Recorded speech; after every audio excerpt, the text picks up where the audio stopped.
Graça e paz, igreja. Vamos abrir a palavra de Deus no Evangelho segundo escreveu Mateus, capítulo 5.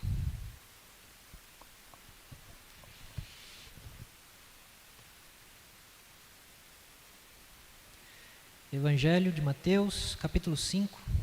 Nós vamos ler os versos 13 até o 16.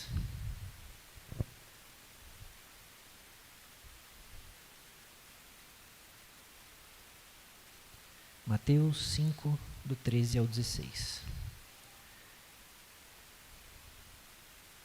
Diz assim: quem puder, antes, se colocar de pé para fazermos a leitura.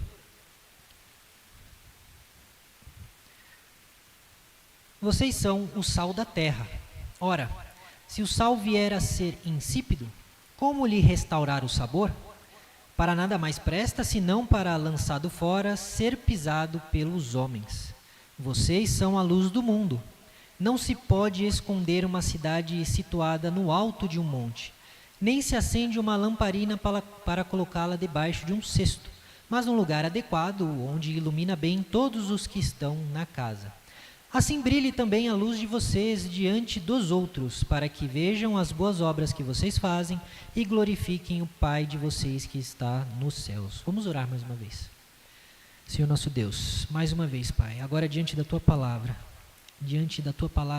infalível, inerrante, Senhor, eu peço, Deus, abre os nossos corações, fala conosco, Senhor, que possamos compreender a Tua palavra, que possamos entender, praticar, viver a Tua palavra, Senhor. Que o nosso orgulho, que o nosso coração, que o nosso pecado, que a nossa velha natureza seja quebrada, para que possamos ser moldados pelas Tuas mãos, Senhor. Ajuda-nos, Deus, a vencer as nossas fraquezas. Ajuda-nos a vencer os nossos pecados. É o que eu lhe peço em nome de Jesus Cristo. Amém. Podem se assentar.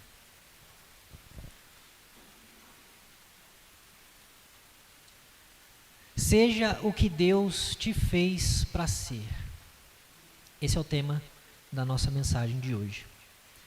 No século III, durante a peste de Cipriano, houve uma epidemia no Império Romano. E essa epidemia devastou grande parte desse império.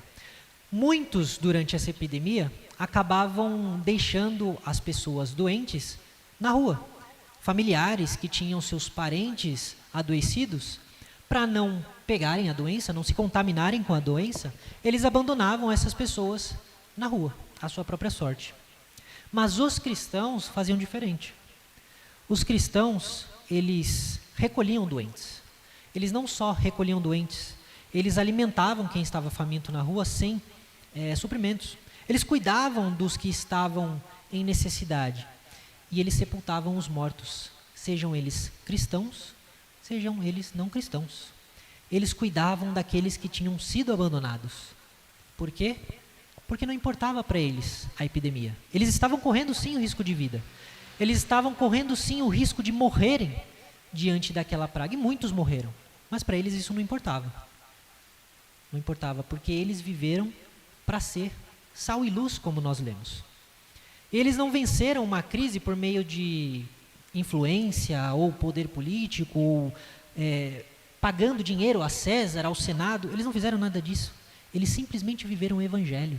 E o testemunho deles foi suficiente para transformar o lugar onde eles estavam. A luz deles brilhou no mundo que foi tomado pelo medo. E nós vivemos uma pandemia não muito tempo atrás. Nós sabemos o que é ter medo de uma pandemia. E essas pessoas que viam os cristãos servindo outros, fazendo coisas que ninguém mais fazia, eles se perguntavam, por quê? Que tipo de fé?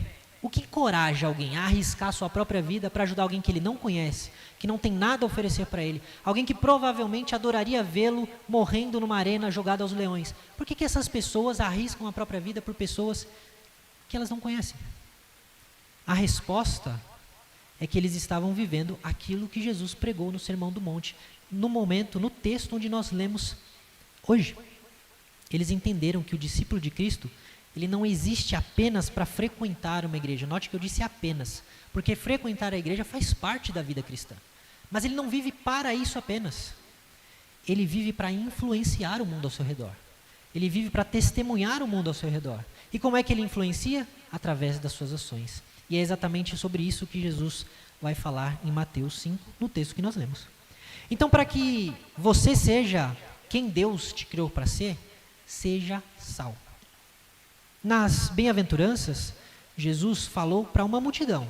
Nós lemos, da última vez que eu trouxe a mensagem, todas as bem-aventuranças. E Jesus ali estava falando com o público geral.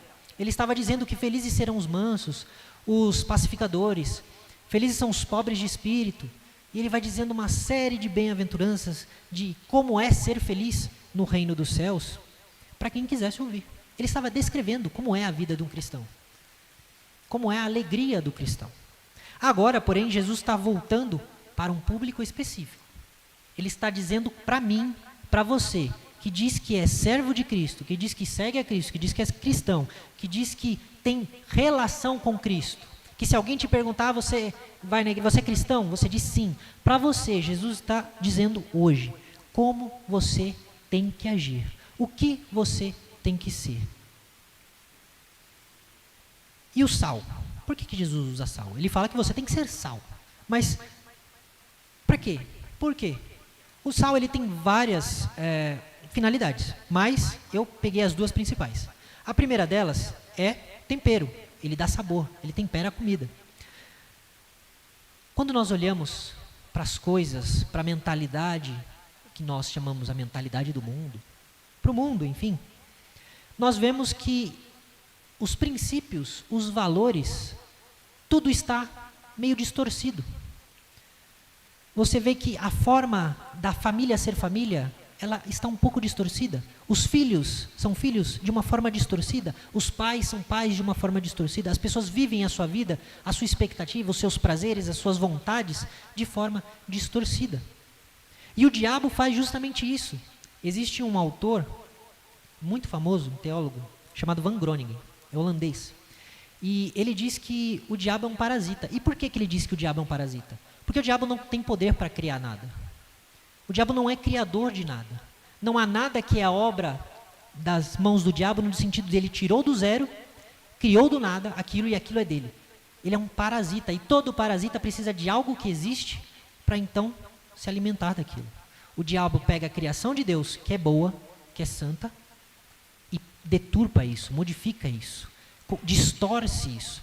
Então a família que é algo bom, o diabo distorce. Ele não cria outro modelo de família, ele distorce. A diversão, os prazeres, o casamento, tudo que é bom, o diabo vai e distorce. E a nossa função como sal é justamente restaurar o sabor, temperar aquilo que foi perdido por conta da distorção do diabo. Nós devemos mostrar como as coisas deveriam ser.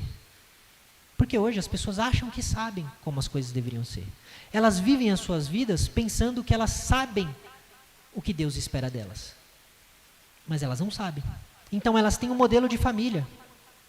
Só que o modelo de família delas não é tirado das Escrituras. É tirado do que elas aprenderam por tradição familiar, do que elas viram nos filmes, do que elas viram alguém falar. Elas têm relacionamentos, noivados, namoro, casamento, não segundo os princípios da Bíblia, mas segundo os princípios que são vendidos diariamente nas séries, nos filmes, nas músicas, através dos influenciadores digitais. Todos eles vendem uma imagem e eles ganham rios de dinheiro com isso. Mas a imagem que eles vendem é uma imagem de uma vida distorcida, uma vida sem sabor. Mas aí podem dizer, não, mas essa vida tem muito sabor, é muito gostoso, é muito bom. Só que quando nós estamos anestesiados, ou quando nós estamos vivendo segundo o pecado é a única coisa que nós conhecemos. E é por isso que nós achamos tão bom. Nós só conhecemos o que é uma vida de pecado. Nós só sabemos o que é viver se for de acordo com aquilo que nós aprendemos da nossa natureza pecaminosa.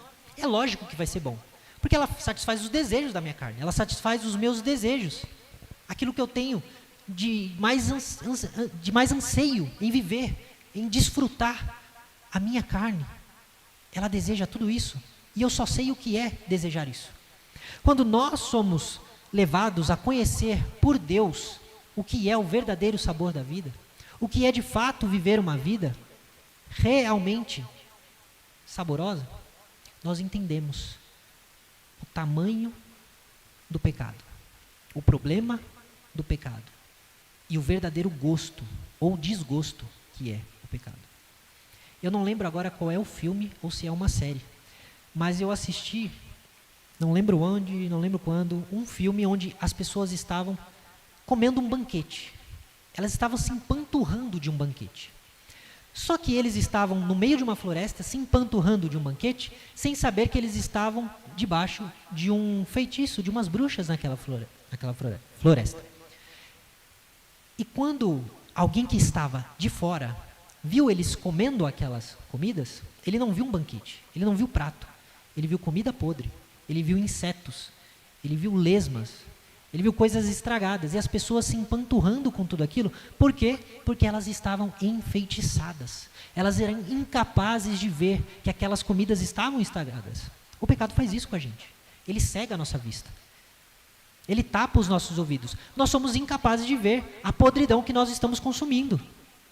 Nós somos incapazes de perceber a parede, o muro na nossa frente, o abismo que está, em que eu estou prestes a cair. Eu não consigo ver. Por quê? Porque o pecado me faz achar que eu estou em terra firme, que eu estou desfrutando da vida, que eu estou vivendo o bom e o melhor que eu tenho para viver. Mas o sal, ele também serve para uma outra coisa, que é conservar alimentos. No mundo antigo, vocês devem saber, não existia geladeira, não existia freezer. A não ser que você morasse na Groenlândia ou em algum dos polos, você não teria como conservar comida através da refrigeração. E ainda mais naquele lugar, no Oriente Médio, onde em determinada época do ano, o calor é muito intenso. O que eles faziam? Jogavam sal. Jogavam muito sal na carne, na comida, para que ela fosse preservada. Jesus está dizendo que a influência dos seus discípulos, a ação dos seus discípulos, a vida dos seus discípulos, precisa ser um meio pelo qual o pecado será vencido. Ou seja, nós lutaremos para que as coisas não piorem ainda mais. Nós, através da nossa influência e da nossa vida, temos o dever de parar o avanço do pecado. Jesus, ele mudou o mundo. Todo mundo sabe, a gente vive antes e depois de Cristo. Há uma divisão clara na história, por causa da influência de Jesus. E ele capacita, pelo Espírito Santo, que nós também façamos mudanças. Não faremos a mesma mudança que Cristo, porque ele é Deus. Mas ele nos capacita a sermos diferentes, a fazermos a diferença, a sermos a pessoa que mostra, de fato, o que é viver com Cristo. O mal que o pecado está fazendo, como a sociedade está piorando por causa do pecado, como as pessoas estão cada vez piores, cada vez mais egoístas, cada vez mais autocentradas, e elas só se preocupam com o seu trabalho, com o que ela tem que fazer, com o seu estudo, com o que eu quero comer, com o que eu quero... A pessoa só se preocupa com isso. Ela em nenhum momento se preocupa se o outro está bem, se o outro está passando algum problema, se ele está passando alguma necessidade. Ela só se preocupa com a sua própria vontade, com aquilo que ela quer, com aquilo que ela deseja, com aquilo que lhe falta, e apenas isso. Mas, será que nós que dizemos cristãos, nós estamos realmente impedindo o avanço do pecado?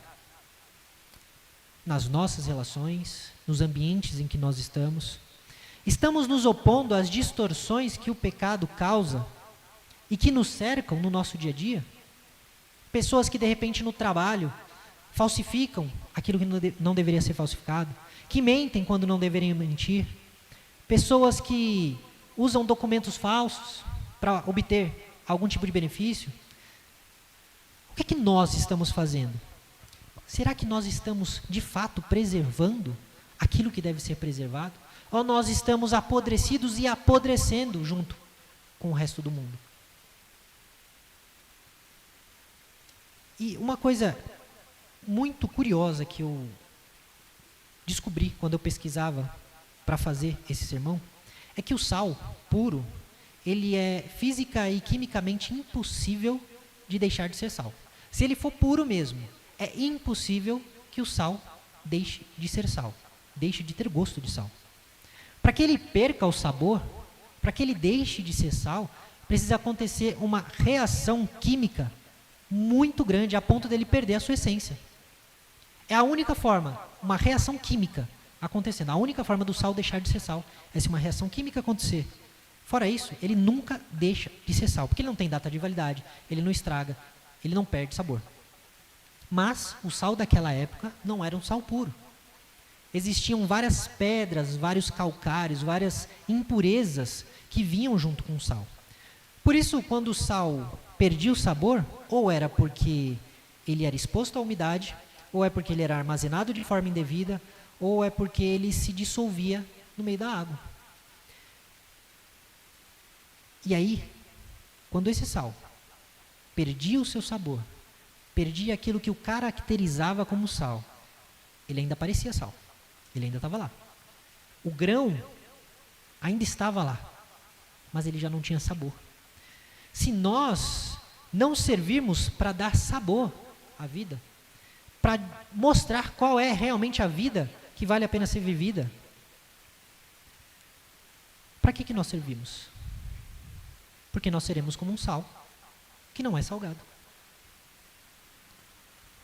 O cristão que perde a sua essência, que deixa de ser sal, é aquele que deixou o modo de pensar de Cristo. Paulo vai dizer em Romanos: não se conformem com este mundo ou com este século. Pelo contrário, ofereçam o corpo de vocês como sacrifício vivo diante de Deus. Renovem a sua mente. Deixem Cristo renovar a sua mente. Transforme a sua mente, o seu modo de pensar. Em que? Do nada? No que eu acho, no que eu gosto? Não, segundo a palavra de Deus. Renovem a forma que vocês pensam de acordo com os princípios que Cristo passou. Esse é o objetivo. É assim que nós nos tornamos salvos. Mas quando nós deixamos de ser sal, nós abandonamos isso aqui, vivemos segundo o que eu acho, o que eu gosto, o que eu penso, e eu então não tenho mais sabor nenhum. Aliás, se há algum sabor que eu tenho, é o mesmo de todas as outras pessoas que estão caminhando para a perdição. Quando o mundo prova a nossa companhia, quando o mundo está junto conosco, quando as pessoas estão com a gente, que sabor essas pessoas sentem? É o sabor de Cristo? É o sabor de Deus? Ou eles não sentem nenhum sabor diferente, porque somos só mais um? Essas pessoas que deviam ser sal, mas que não são sal, Jesus vai dizer que essas pessoas são inúteis. Inúteis porque não estão fazendo o que deveriam fazer, que é salgando. Inúteis porque estão vivendo uma vida de crente, sem ser crente de fato. Elas estão simplesmente desperdiçando o tempo delas. Elas poderiam estar vivendo a vida delas, fazendo o que elas quisessem, mas elas estão achando que elas são crentes, sem serem. O valor dessas pessoas está nas palavras que Jesus diz a seguir. Para nada mais presta, senão para, lançado fora, ser pisado pelos homens. Meus irmãos, a sua vida vai dizer a qualidade da sua fé, as suas ações, aquilo que você escolhe, aquilo que você fala, os lugares que você frequenta. Tudo isso vai dizer a qualidade da sua fé. Não vão ser as suas palavras, não vão ser os discursos, não vão ser as horas que você passa numa igreja. Inclusive você pode estar perdendo o seu tempo aqui, se não é isso que você quer. O que vai definir a qualidade da sua fé são as suas obras, são as suas ações. E se a sua fé não é boa, você não presta para nada. Não lhe fere o orgulho, a alma, saber que você não presta para nada?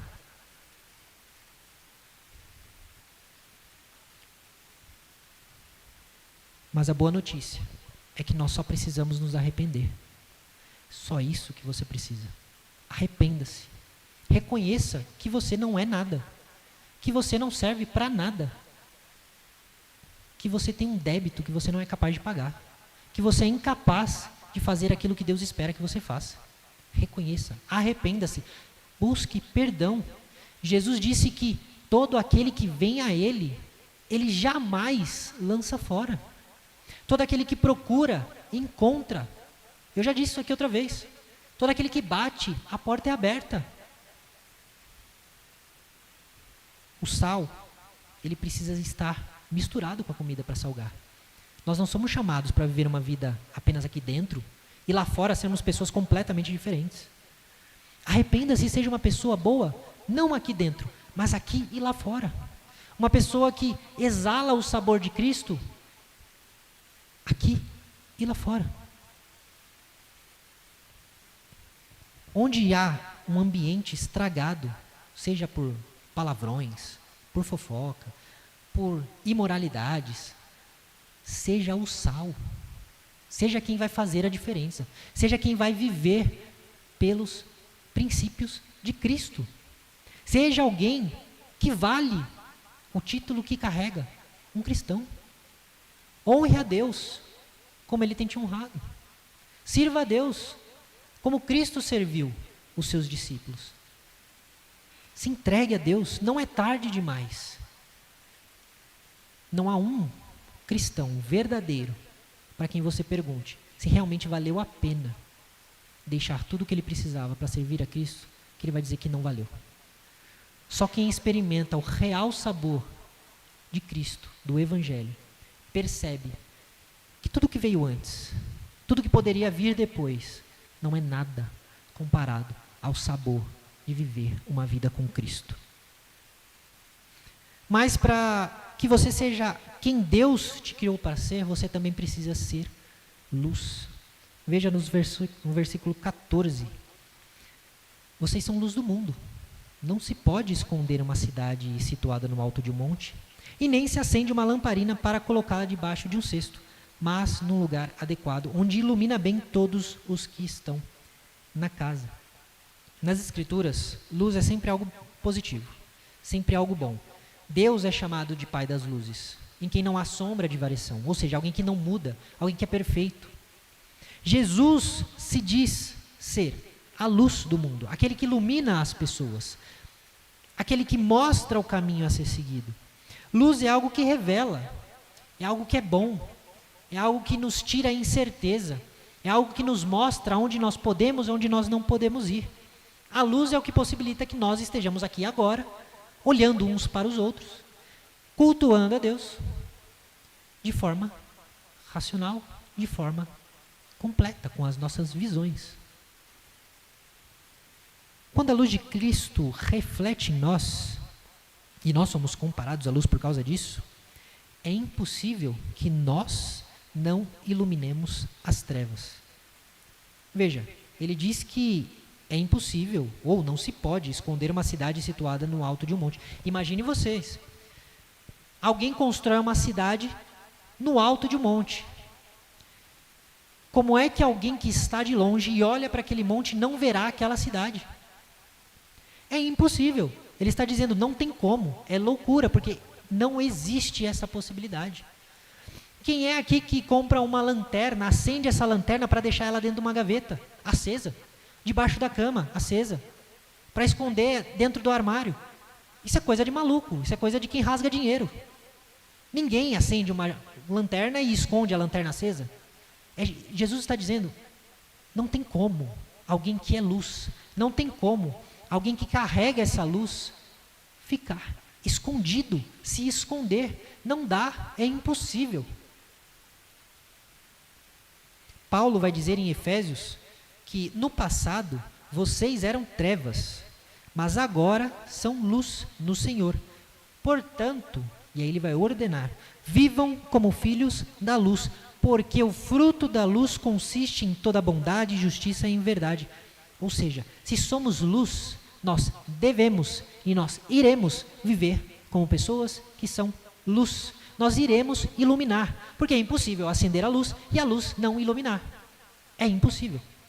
Agora, se eu olho para a minha vida e eu não ilumino nada, nem ninguém, aí há de se perguntar, que luz é essa? Precisa haver essa reflexão, esse pensamento. Se eu não mudo nada nem ninguém, se a minha presença não faz a diferença, se eu sou só mais um, se não há luz refletida em mim, como nós cantamos, reflita em mim, se não há esse reflexo. Por que eu acho que eu sou luz?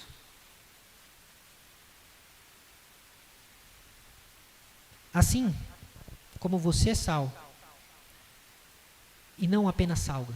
Você não apenas ilumina, mas o texto diz que você é luz.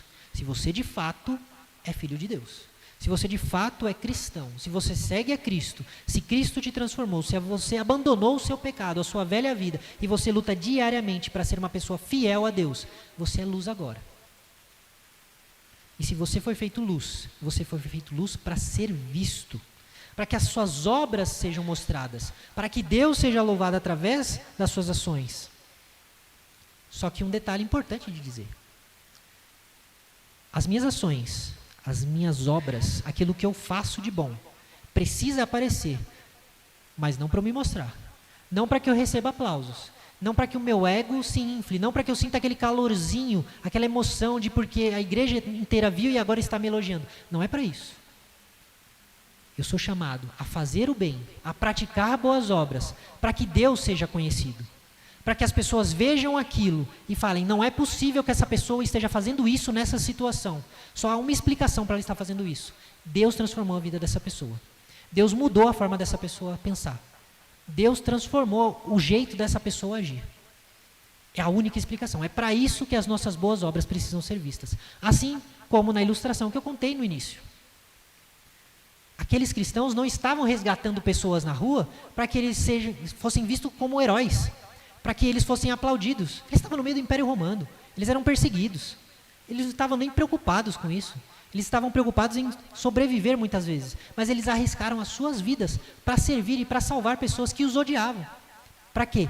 Para que Deus fosse reconhecido, para que todo mundo olhasse e visse, essa gente é diferente. Essa gente tem alguma coisa que está fazendo elas viverem desse jeito. E eu preciso saber o que é. Eu preciso saber o que faz essa pessoa, no meio desse trabalho cheio de gente que não presta, não contar uma mentira, não falsificar uma assinatura.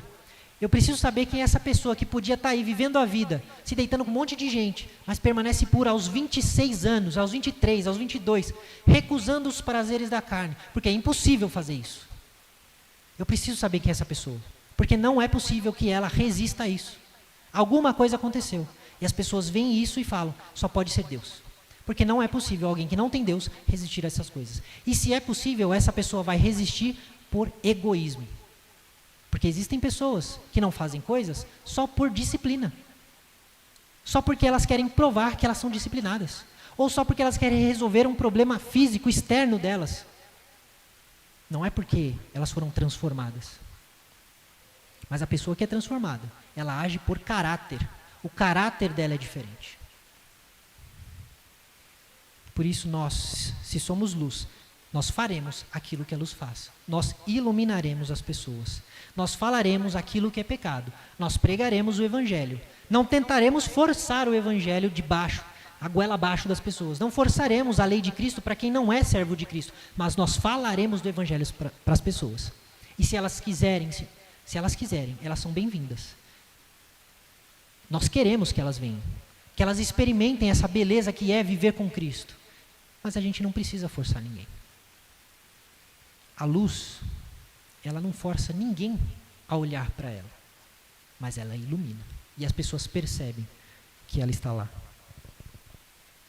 Por isso, não esconda a sua fé. Não esconda as suas boas obras. Claro que a Bíblia diz que nós devemos orar em secreto, devemos fazer o bem em secreto.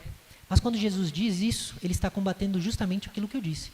Porque os fariseus faziam isso para serem aplaudidos. Eles faziam longas orações, orações com vocabulário bonito, e gritavam nas praças e jejuavam diante de todos, para que todos vissem aquilo e falassem, nossa, como eles são homens santos. Nossa, como eles são homens exemplares. E Jesus disse que a recompensa deles era o quê? Era isso. A única recompensa que eles iam receber é o elogio. Acabou. Não tem mais nada para eles. Mas o que Jesus está falando aqui é que as nossas boas obras, que são voltadas para a honra e glória de Deus, elas precisam ser manifestas. Nós não podemos viver uma vida apaisana.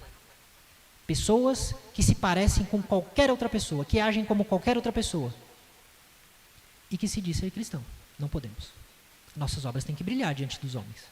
Não para a nossa honra, não para a nossa glória, mas para que Deus seja conhecido. Por isso, pregue o evangelho em palavra. Porque a Bíblia diz que só há um jeito de uma pessoa se converter. Claro que Deus pode abrir uma exceção e salvar alguém de diversas formas, mas via de regra, só existe uma forma de nós nos convertermos. Só existe uma forma de Deus quebrar o nosso coração. A fé vem pelo ouvir. Ouvir qualquer coisa? Não. Ouvir da palavra de Deus. Só crerão no Evangelho se pregarem o Evangelho. Por isso pregue. Pregue com palavra. Mas não pregue só em palavra. Viva o Evangelho que você prega.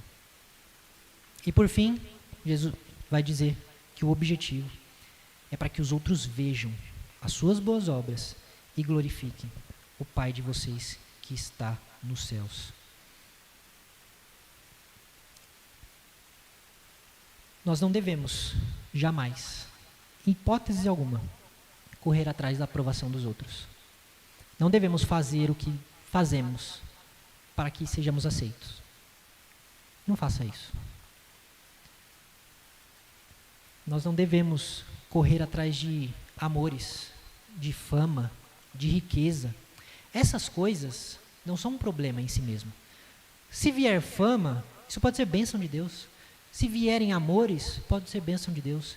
Se vierem riquezas, também pode ser bênção de Deus. Mas esse não deve ser o nosso foco.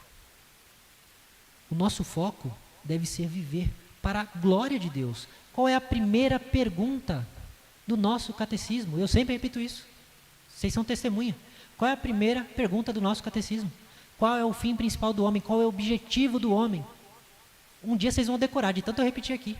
O fim do homem é glorificar a Deus e desfrutar dele para sempre, ou se alegrar nele para sempre. Você não veio ao mundo por qualquer outro objetivo que não glorificar a Deus e se alegrar nele. Você veio para ser feliz? Sim, mas ser feliz em quem? Em Deus. Não é errado você viver para ser feliz, desde que você entenda que ser feliz não é correr atrás dos seus sonhos mais malucos. Ser feliz é se alegrar em Deus, é ter Deus como seu maior prazer, é ter Deus como o bem supremo da sua alma. Isso é ser feliz, porque aí quando você perder aquilo que você tem medo de perder, isso não vai te tirar a sua felicidade. Você pode ficar triste, mas a sua felicidade não será tirada.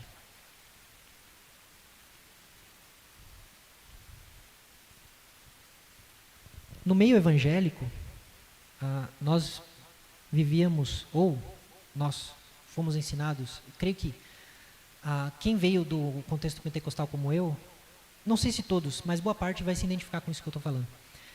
Fomos ensinados que existe uma diferença entre sagrado e secular. E eu não estou falando de sagrado e profano. Profano é algo que é pecado, é algo que ofende a Deus, algo que claramente é rejeitado pelas Escrituras. Secular não necessariamente. O secular só é algo que não é gospel, uma linguagem mais popular. Tudo que não é gospel é secular. A música dos Beatles é secular. A música da Aline Barros é gospel, é santo. Há algumas vertentes do cristianismo que fazem essa separação. Só que os reformadores nos ajudaram a ver que as Escrituras não vão por esse caminho. Elas vão por um caminho diferente. Elas ensinam que nós vivemos uma vida inteira, o que eles chamaram de corandel. Alguns acham que é coração de Deus. Não, mas não, é diante de Deus que significa. Corandel é diante de Deus. Tem pessoas que tatuam essa frase, tem pessoas que pintam essa frase, colocam em quadros, que colocam em cadernos. É uma frase muito famosa. E viver diante de Deus, debaixo da autoridade de Deus, debaixo da glória de Deus, é reconhecer que não há separação entre secular e profano quando nós vivemos diante da face de Deus. De novo, aquilo que é profano é pecado. Isso não é para nós. Mas não há, por exemplo, um momento na nossa vida, nós que somos cristãos, que não seja um momento sagrado. Em que sentido? Um momento que não está sendo vivido diante de Deus. Quando nós ouvimos uma boa música, falando sobre a criação de Deus, falando sobre amor, falando sobre uma relação entre duas pessoas que se amam, isso é Deus manifestando o amor entre duas pessoas. manifestando a beleza da sua criação. E quem vive uma vida diante de Deus sabe ver a beleza disso. Não quer dizer que a gente vai cantar aqui músicas que não são músicas para serem cantadas aqui.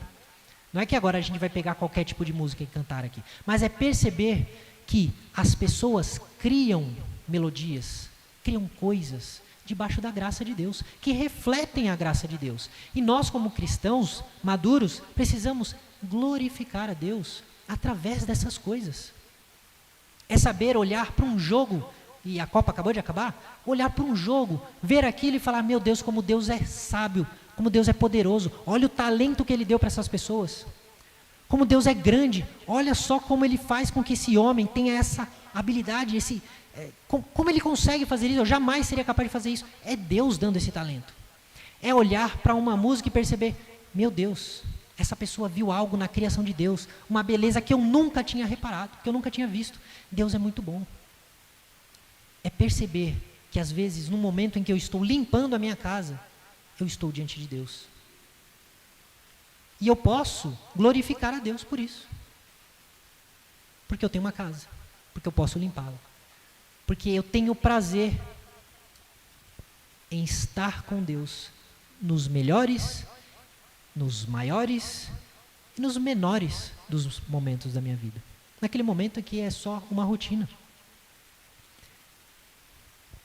Por isso, não tratemos o trabalho ou qualquer coisa da nossa vida com essa divisão. Não faça isso. Viva diante de Deus. Passe a olhar cada momento da sua vida como um momento diante de Deus. Passe a olhar cada momento da sua vida como um momento de dar graças a Deus. Obrigado, Deus, pelo meu trabalho. Obrigado, Deus, pela minha comida, pela minha casa, pela minha família. Obrigado, Deus, porque o Senhor me fez acordar hoje. Obrigado, Deus, porque o Senhor me trouxe de volta para dormir em paz hoje.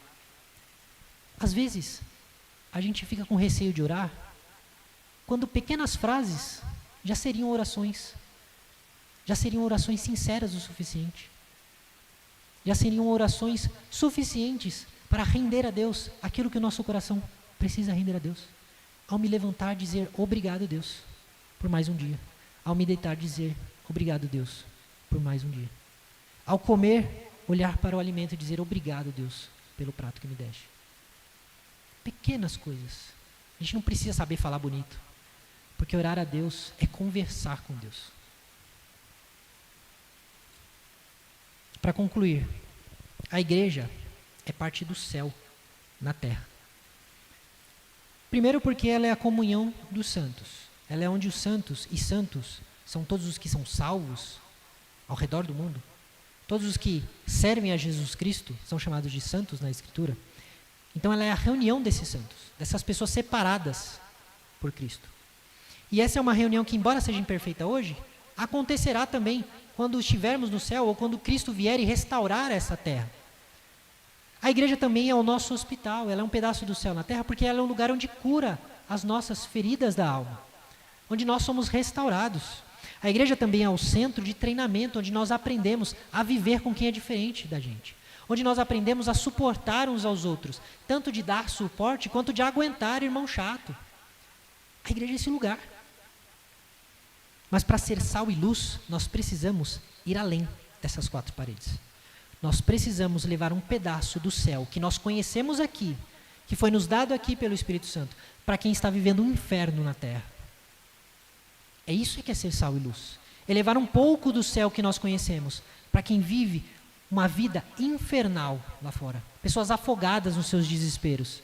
Pessoas afogadas em depressão, em ansiedades, em problemas, em culpas, em pecados. Nós precisamos levar o céu a essas pessoas.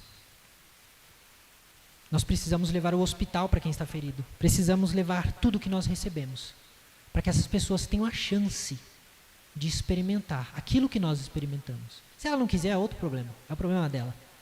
Mas nós precisamos dar a essas pessoas a oportunidade de conhecer o que nós conhecemos, de serem transformadas como nós fomos transformados. E não se engane, se nós nos recusarmos a fazer isso, Deus é poderoso, é soberano para fazer sem a gente, mas Ele vai cobrar isso de nós. Devemos sim pregar o Evangelho a todos que quiserem ouvir, não é impor o Evangelho. Existem alguns que querem impor o evangelho, querem impor os seus princípios a quem não é convertido. Não, isso não funciona. Não dá para tratar, como dizem alguns pregadores, um bode como se ele fosse uma ovelha. Ele não vai agir como ovelha, porque ele é um bode. Mas nós precisamos falar do evangelho. Precisamos apresentar o evangelho. Sabe por que o número de evangélicos nunca foi tão grande e o Brasil nunca esteve tão ruim? A resposta está no que nós vimos hoje. Por quê? Quase ninguém vive o evangelho. Eles conhecem, alguns nem tanto, mas quase ninguém vive o evangelho.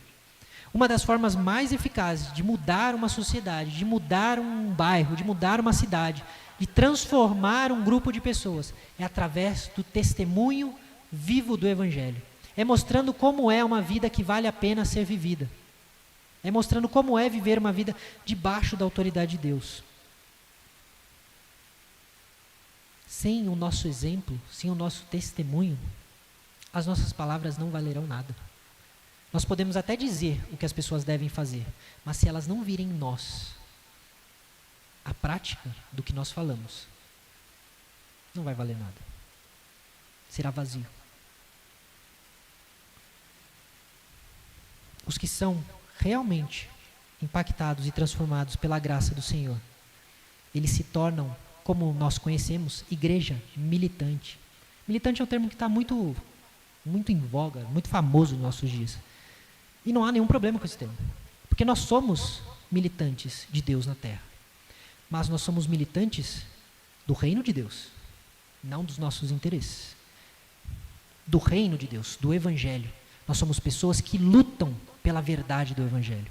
Nós somos pessoas que lutam pelos princípios e valores do evangelho. E nós nos opomos a todos os movimentos, sejam eles políticos, sejam eles ideológicos, que se opõem à palavra de Deus. Porque nós somos defensores do reino de Deus. É nosso dever isso.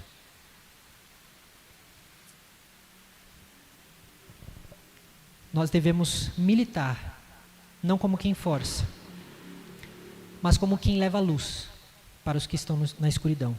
Quem chora com os que choram. Quem consola os que estão abatidos e quem leva a liberdade aos que estão presos. Se nós somos discípulos chamados, nós somos ordenados e desafiados a pregar a verdade do evangelho, enquanto nós, na nossa vida, no dia a dia, vivemos essa verdade que nós pregamos. Então, e só então, nós glorificaremos a Deus, do jeito que Ele ordena que nós glorifiquemos. Sabe o que vai mudar essa cidade de verdade? Sabe o que vai mudar esse individualismo, esse egoísmo das pessoas, onde cada um só fica no seu quadrado e não quer saber de ninguém? Sabe o que vai mudar as pessoas não se envolverem umas com as outras, não se abrirem umas com as outras? O que vai mudar a cultura dessa cidade, dessa igreja, de qualquer lugar, da sua casa? Não vai ser um sermão de 40 minutos, igual eu estou fazendo agora, que fala o que pode, o que não pode, o que deve, o que não deve fazer. O que vai mudar é o evangelho de Jesus, sendo pregado em palavra, mas em ação, por cada um de nós. Se cada um de nós vivermos aquilo que está aqui, de verdade, é impossível que a nossa luz não brilhe, que a gente não salga imundo, que as pessoas não sejam transformadas pelo nosso testemunho. Que Deus nos ajude a fazer isso, a agir assim. Que Deus nos dê força, sabedoria, discernimento e capacidade para ir contra os nossos desejos e ir a favor daquilo que Ele espera de nós.